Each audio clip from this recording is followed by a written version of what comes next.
साहसी बच्चे। एक समय की बात है, एक गांव में एक भूतिया घर था। गांव वाले डर से उस घर के आसपास भी नहीं जाते थे। गांव वालों का मानना था कि उस घर में एक जादूगर लड़की की आत्मा रहती है। एक दिन गांव के कुछ साहसी बच्चे उस भूतिया घर में जाने का और उस घर में घूमने का फैसला किया। बच्चे जब घर के सामने गए तो देखा सिर्फ खिड़की खुली हुई थी और वह सभी उस खिड़की के अंदर चले गए। वे अंधेरे में घर के अंदर घूम रहे थे कि अचानक खिड़की बंद हो गई। ये देखकर सारे बच्चे डर गए।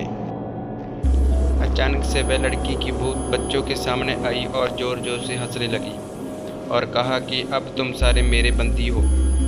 मैं किसी को भी जिंदा नहीं छोड़ूंगी।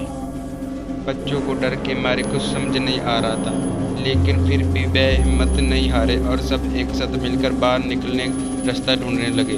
ढूंढते ढूंढते एक बच्चे को एक पुरानी किताब मिला जो कि एक जादुई किताब था और उस किताब में एक जादुई मंत्र लिखा था जिसका उच्चारण करने से वह भूत घर के से दूर भाग सकती थी।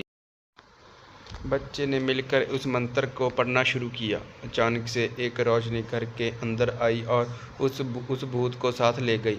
भूत के घर से बाहर जाते ही घर के सारे दरवाजे और खिड़कियां अपने आप खुल गईं और बच्चे दौड़कर बाहर निकल आए। उस दिन से वह घर भूत से आज़ाद हो गया। गांव वालों ने सारे बच्चों को साहस की तारीफ की और सबको इनाम भी दिया।